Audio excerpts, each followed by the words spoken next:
Hello friends, मैं आज आपके साथ शेयर कर रही हूँ ये क्लास 9th का हाफ ईयरली बोलो या पीरियोडिक टेस्ट 2 बोलो 2025-26 का साइंस का क्वेश्चन पेपर है पीएम श्री केंद्रीय विद्यालय का। ठीक है, टाइम मिलेगा 3 आवर्स का और फुल मार्क्स हैं आपके 80। ठीक है, इसमें आपको 5 सेक्शन मिलेंगे ABCDE और मैं आपको फर्स्ट सेक्शन के सारे आंसर भी बोल दूंगी। बाकी क्या आपने खुद से करना है, अगर नहीं आया तो मेरे को कमेंट करो, मैं वो भी बता दूंगी। तो फर्स्ट सेक्शन में देखो यहाँ दे रखा है, in all the 3 states of water that is ice, liquid and vapour, chemical composition of water. ठीक है, तो इसमें रिमेन सेम जो है, मतलब किसी में भी तो उसका H2O तो H2O रहेगा ना, कुछ चेंज नहीं हो रहा उसका, तो इसलिए जो है रिमेन सेम वाला आंसर आपका हो जाएगा। फिर सेकंड क्वेश्चन में पूछा, during summer the leaves of the potted plant droop when the soil dries up, जब मिट्टी सूख जाती है गर्मी के टाइम में, which cell organelle is mainly responsible for this drooping due to water loss, तो होगा वैक्यूल। ठीक, थर्ड क्वेश्चन में दे रखा है कि severe burn will be produced by which of the following, cold water से तो नहीं, हॉट वाटर से भी नहीं, बॉइलिंग वाटर से भी नहीं, स्टीम से। रोटी बनाते हैं ना अक्सर, तुम्हारी मम्मी से पूछना कितना जलते हैं।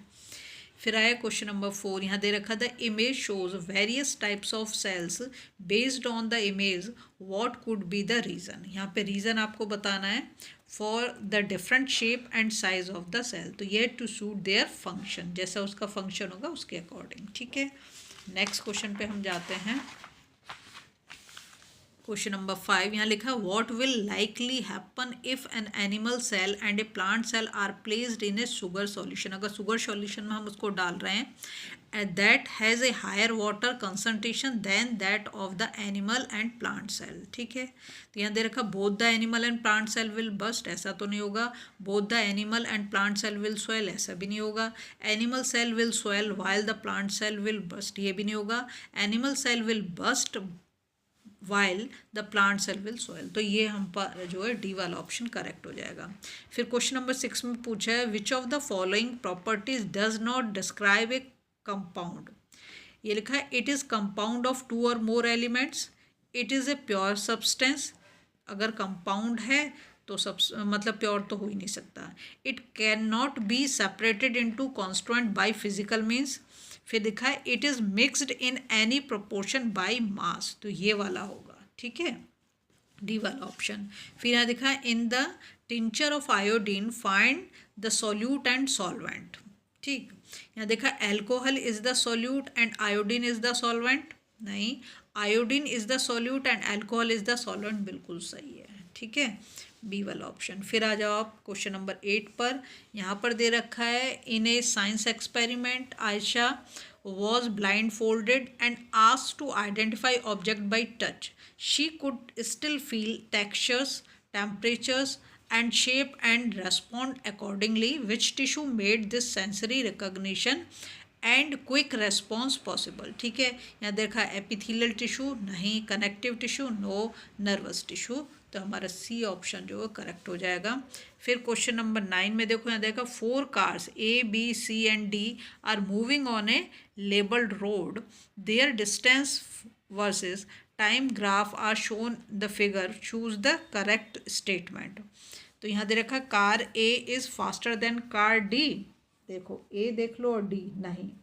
Car B is the slowest, ये सबसे नीचे, ये ही स्लोएस्ट है। ठीक है, फिर यहाँ पे पूछा है during a sprinting race Meera suddenly felt a pull where her calf muscle attach to her leg bone, her coach explain that a specific tissue was strain which connects muscle to bone and enable movement, which type of tissue was he referring to।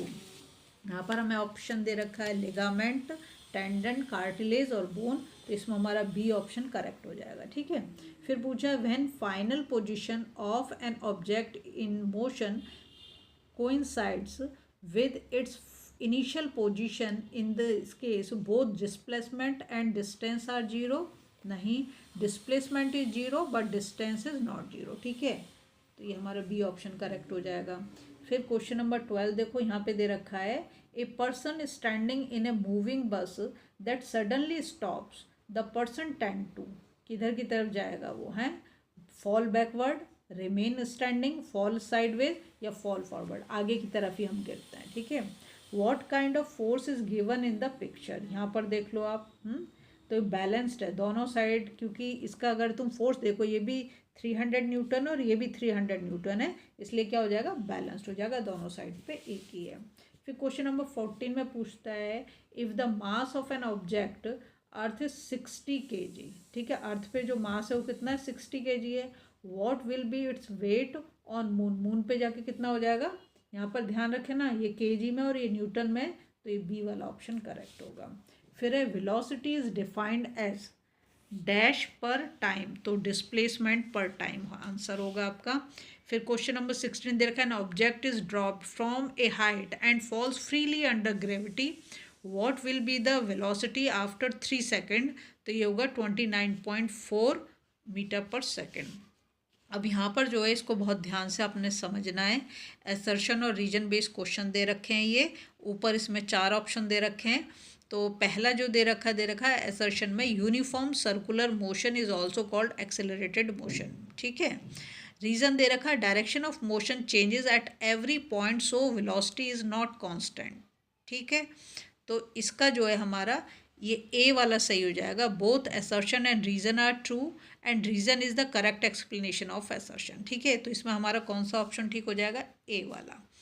अब आता है 18 number, यहाँ assertion में दे रखा है wait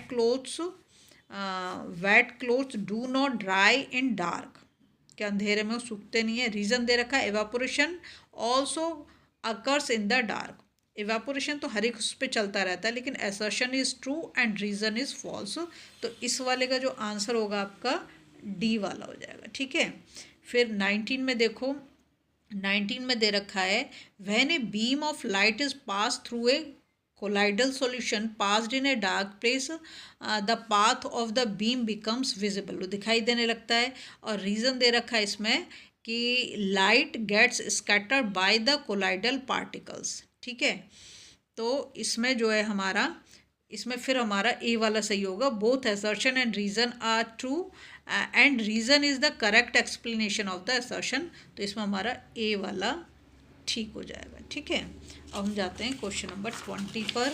तो 20 में दे रखा है असर्शन में permanent tissue is composed of mature cells, और रीज़न दे रखा है meristematic tissue is a group of actively dividing cells. तो हमारा 20 का जो इसमें आंसर आएगा तुम्हारा, वो आएगा बी वाला, ठीक है। Both assertion and reason are true but reason is not the correct explanation of the assertion, तो इसमें तुम्हारा हो जाएगा बी ऑप्शन करेक्ट, ठीक है।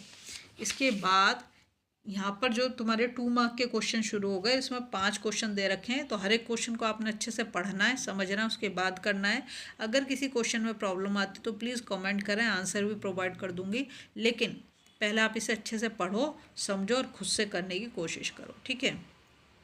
तो इसको पढ़ते जाओ और करते जाओ। फर्स्ट में तो आपको 5 क्वेश्चन दे रखे हैं, फिर हम जाएंगे सेक्शन सी में, यहाँ पर आपको 5 ही क्वेश्चन मिलेंगे, लेकिन 3 मार्क के दे रखे हैं, ठीक है। तो इनको अच्छे से पढ़ना है, समझना, उसके बाद ही आपने करना है। जल्दबाजी किसी भी क्वेश्चन में आपने नहीं दिखानी है, ठीक। आराम से अपना टाइम लेके पढ़ें, जल्दबाजी नहीं है। इसके बाद हम जाएंगे सेक्शन डी पर, यहाँ पर लॉन्ग आंसर क्वेश्चंस हैं। तो यहाँ पर देखो क्या एक एक्सट्रैक्ट दे रखा है और इसके बाद ये नीचे क्वेश्चन दे रखा है, तो पहले इसको पढ़ो और उसके बाद जो है आप क्वेश्चन पे जाओ, तो आप आसानी से क्वेश्चन को समझ के कर पाओगे, ठीक है। अब हम जाएंगे नेक्स्ट पेज पर, इसका बी वाला क्वेश्चन, सी वाला क्वेश्चन, डी, तो इसमें तुम्हें 4 दे दिए, केस स्टडी बेस्ड क्वेश्चन होते हैं उस टाइप, ठीक है। ये हो गए आपके। इसके बाद आपका क्वेश्चन नंबर 32 आता है, इसमें आपको 3 दे रखे हैं ए बी सी, तो पहले उसको पढ़ लें, उसके बाद क्वेश्चंस को करेंगे। इसके बाद आता है आपका गिव रीज़न, यहाँ पर दे रखा है आपको, यहाँ पर भी 3 ही क्वेश्चन दे रखे हैं, ठीक है, तीनों का आपको रीज़न देना है। उसके बाद आ जाता है आपका क्वेश्चन नंबर 34।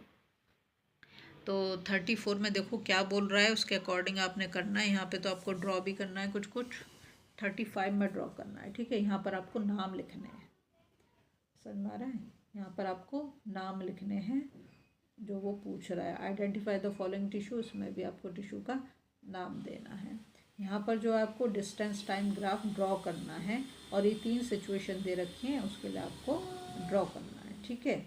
उसके बाद आ जाता है आपका सेक्शन ई। सेक्शन ई जो केस बेस्ड या सोर्स बेस्ड क्वेश्चन है, तो ये 12 मार्क के मतलब 4 मार्क का एक होगा। पहले इसको पैसेज को पढ़ लो, उसके बाद आप क्वेश्चन पे इसको आप अच्छे से पढ़ लो। केस बेस्ड है तो बिना पढ़े तो हो नहीं सकता। उसके बाद इससे रिलेटेड क्वेश्चन मैं आपको दिखा दूँ, ठीक है। ये हो जाता है हमारा ये रेस से रिलेटेड क्वेश्चंस, ठीक है। उसके बाद आता है आपका क्वेश्चन नंबर 37। ये रहा, ये भी आपका केस स्टडी बेस है, तो पहले इसको पढ़ो पैसेज को, उसके बाद जो नीचे क्वेश्चन दे रखे हैं उनके आंसर आप कर पाओगे, लेकिन पहले इसको पढ़ना ज़रूरी है, ठीक है। 2 क्वेश्चन इसमें 1 मार्क के मिलेंगे और एक क्वेश्चन इसमें 2 मार्क का मिलेगा। इसके बाद आ जाता है आपका क्वेश्चन नंबर 38, ठीक। इसको पढ़ लो और इसके बाद नीचे जो रिलेटेड क्वेश्चन है उनको आप कर पाओगे। अगर आपको वीडियो पसंद आ रही तो प्लीज़ लाइक शेयर सब्सक्राइब कर दें, फॉलो ज़रूर करें।